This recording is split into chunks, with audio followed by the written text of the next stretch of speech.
kanina pa. Ayan, so ang teksto po natin ngayon ay matatagpuan sa 1:14 verse 15. Ayan, so sabi po niya dito, kung iniibig nyo ako, tutuparin nyo ang aking mga utos. So, ang maibibigay po nating pamagat ay bakit mahalaga ang pagsunod sa mga utos ng Diyos. Amen. So, una po, mahalaga ang pagsunod sa mga utos ng Diyos dahil, una, pinapakita nito na mahal natin ang Diyos. Ito po ay matatagpuan sa, yun kanina, 1:14, verse 15. Kung iniibig nyo ako, tutuparin nyo ang aking mga utos. So, itinuturo sa talata nito na ang tunay ng pagmamahal kay Jesus ay hindi lamang sa sarili, kundi pati sa gawa. Kapag mahal natin siya, kusang loob natin susundin ang kanyang mga utos. Tulad ng pagmamahal sa kapwa, pagpapatawad, katapatan, at pamumuhay ayon sa kanyang kalooban. Ayan, so paano natin maipapakita na mahal natin ang Diyos? Ayan, so ito po yung isang paraan para po maipakita natin ang pagmamahal natin sa Kanya. Ayan, ito po ay matatagpuan sa Matthew 6:33. Ayan, so sabi po niya dito, ngunit higit sa lahat ay bigyang halaga ninyo ang kaharian ng Diyos at ang pamumuhay ng ayon sa Kanyang kalooban.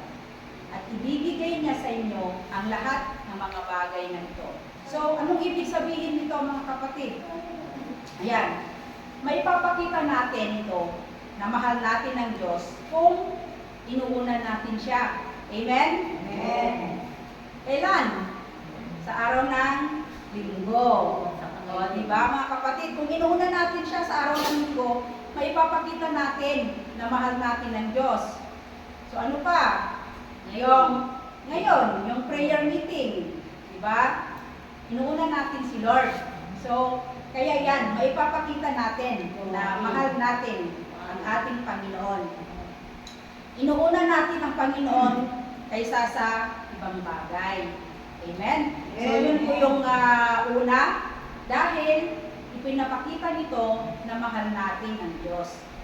So, pangalawa po, ayan, dahil ang kanyang mga utos ay para sa ating ikabubuti. Ayan, so ito po ay matatagpuan sa Deuteronomio 10 verse 13. At tuparin ang kanyang mga bilin at ang tuntunin nito. Ito rin naman ay para sa inyong kabutihan. So, kapag sinusunod natin ang Diyos, pinapakita natin ang pagtitiwala sa Kanya. Kahit ang mga utos ay mahirap sundin. Amen? Alam natin ang layunin ng Diyos ay ang kabutihan at ang malalim na relasyon natin sa Kanya. So, ang pagsunod sa Kanyang mga utos ay hindi para tayo ay pahirapan at para limitahan tayo, kundi para sa proteksyon, gabayan at pagpalain ng ating buhay. So, ang maibibigay ko po na isang halimbawa nito ay matatagpuan sa Exodus 20 verse 12. Ayan, sabi po niya dito, igalang mo ang iyong ama at ina. Sa gayoy, mabubuhay ka ng matagal sa lupaing ibinibigay niya sa inyo ni Yahweh na inyong Diyos. So, ibig sabihin nito mga kapatid, kapag sinunod natin ang Diyos, ito ay para sa ating ikabubuti. So, ano yon? Ayan, ito ay ang pagkakaroon natin ng matagal na pamumuhay dito sa ibabaw ng lupa. Kapag ginalang natin ang ating mga ama at ina. Amen. So, yun po yung pangalawa. So, ito naman po yung pangatlo. Dahil ang pagsunod ay nagdadala ng pagpapala. So ito po ay matatagpuan sa Deuteronomio 28 verse 1 to 2. So sabi po niya dito, kung susundin lamang nyo ang Panginoon at tutuparin ang kanyang mga utos, gagawin nga kayong pinakadakila sa lahat ng mga bansa, sa balat ng lupa. Kayo'y pagpapalain niya kung susundin niyo siya. So, ibig sabihin nito mga kapatid, ang Diyos ay nangangako ng pagpapala sa mga taong tapat na nakikinig at sumusunod sa kanyang mga utos. Ang pagsunod ay hindi lamang sa panlabas na pagsunod, kundi mula sa pusong nagmamahal at nagtitiwala sa Kanya. Hindi ibig sabihin nito na magiging mayaman ka na kaagad-agad, o kaya yung mawawala na lahat ng problema mo, kundi pinagpapala ng Diyos ang mga taong nagtitiwala at sumusunod lamang sa Kanya sa tamang panahon at parang alam niya ang pinaka-mabuti. So halimbawa nito, may bibigay ko po si Santi Bibe. Yan. So example po si Santi Bibe. Dahil si Santi Bibe ay sinusunod niya ang mga salita ng Diyos, o makita naman natin sa kanyang buhay, di ba? Pinag-prepare niya si Uncle Orle. O, di ba? O, hanggang ngayon, nakakasama pa rin natin siya, di ba? Ayan. So, napakabuti ni Lord, di ba? Sa kanilang buhay. Kasi, dahil sa pagsunod ng Bibe, ayan, binigyan pa niya ng pagkakataon si Uncle Orly na mabuhay. Tapos isa pa, ayan, binigyan pa niya ng trabaho. O di ba? O nagkaroon siya ng trabaho kay kuminsan kay Sister Lita, kay Sister Bernadette. O di ba? Napakabuti talaga ni Lord sa kanilang buhay dahil sinusunod niya ang mga salita ng Diyos sa kanyang buhay. O pangalawa, di ba? Sila Sister Mayan, Sister Daisy. O, nakikita naman natin na talagang pinagpapala ni Lord kanilang buhay. O, yung kanilang pagtatanim, di ba? Kapag nagtatanim sila, talagang grabe ang pagpapala ni Lord. Talagang lubos-lubos ang biyaya. Ayan, sa kanilang taniman. Dahil sinusunod nila ang mga utos ni Lord. Ganon din si Sister Dita. O, di ba? Yung kanyang panininda, pagtitinda. O, lahat naubos. Ang bilis niyang may deliver. O, so, nang dahil yan sa pagsunod niya sa mga utos ng ating Panginoon. Amen? Amen. So, ito naman yung pang-apat. Yan. Dahil ang pagsunod ay nagpapatunay na tunay na pananampalataya. Ayan. So, ito po ay matatagpuan sa Santiago 1 verse 22. Mamuhay kayo ayon sa salita ng Diyos. Kung ito'y pinapakinggan lamang ninyo, ngunit hindi sinasagawa, dinadaya nyo ang inyong sarili. Ayan, anong ibig sabihin nito mga kapatid? Hindi sapat na marinig, umabasa lamang ang mga salita ng Diyos. Ang tunay na pananampalataya ay nakikita sa pagsunod at pagsasabuhay ng mga utos ng Diyos. Ayan, tama. Yung sinabi ni Sister Daisy, kailangan natin isagawa. Hindi lang yung basta naririnig natin. Kailangan isagawa natin. Kung nakikinig lang tayo, ngunit hindi sinasagawa ang ating natutunan, dinadaya lang natin ng ating mga sarili.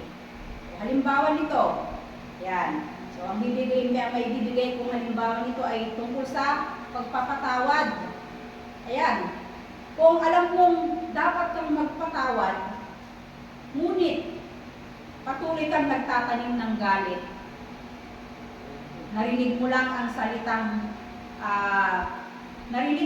salita ng Diyos, pero hindi ito sinasabuhay. Mali ito, di ba? So, ganito yon. Kung tunay ang inyong pananampalataya, magpatawad ka, hihingi man o hindi ng sorry, ang taong yon, dapat patawarin mo pa rin siya. At syempre, magagawa mo yon sa tulong ni Lord. Ayan. Mahirap gawin ang magpatawad. Pero, kapag tunay ang iyong pananampalataya, unti-unti mong mapagtatagumpayan yan. Basta, sabihin lang natin kay Lord, ilapit natin kay Lord, na bigyan tayo ng puso ng pagpapatawad. Amen? Amen. So, ito na po yung panghuli. Ayan. Number 5. Dahil ang pagsunod ay nagbibigay ng kalwalhatian sa Diyos. So, ito po ay matatagpuan sa Mateo 5, verse 16. Gayon din naman, dapat ninyong paliwanagin ang inyong mga ilaw sa harap ng mga tao, upang makita nila ang iyong mabubuting gawa at papupurihan ang inyong Ama na nasa langit. So, ibig sabihin nito mga kapatid, kapag namumuhay tayo ayon sa kalooban ng Diyos, nagiging mabuting patutuo tayo sa iba.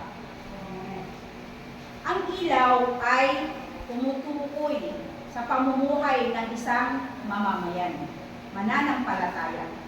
Kapag araw-araw tayong sumusunod sa Diyos, gumagawa ng mabuti, at nagsasabi ng totoo, nagpapatawad, at nagpapakita ito ng pag-ibig, nakikita ito ng ibang tao. Ayan, dahil dito, hindi tayo napupuri, kundi ang Diyos ang naluluwalhati. Ayan, halimbawa na lang, ang isang tao na dati, ginagawa niyang mga makamundong gawain. Ayan. So, halimbawa, yung mga makamundong gawain, yung pagsusugat, pag-iinom, ayan, pagsisigarilyo, pakikipagchismisan, lalong-lalo na sa mga walang kwentang bagay, walang katuturan. Ayan. Kung dati, noon, ay ngayon, ganito na. Pero nung nakilala niya ang Panginoon, ay sinusunod na niya ang mga utos ng Diyos. Unti-unti na siyang nagbabago. So, kapag nakita ito ng ibang tao, na nagbago na siya sa kanyang pamumuhay, maaaring sabihin ng tao nito na, salamat sa Diyos, dahil binago niya ang buhay mo. So, sa ganitong paraan, ang Diyos ang tumatanggap ng kalwalhatian. Amen? So, ito po yung ating konklusyon. Ayan, so ito po ay matatagpuan sa 1 Juan 5:3. Sapagkat ito ang pag-ibig sa Diyos, na ang ating tuparin ang kanyang mga utos. At ang kanyang mga utos ay hindi pabigat. Ibig sabihin nito, mga kapatid, ang pagsunod sa mga utos ng Diyos ay hindi pabigat, kundi daan tungo sa pagpapala, kapayapaan, at mas malalim na relasyon sa Kanya. So, yun lamang po ang aking maibabahagi. To God be all the glory po. Amen.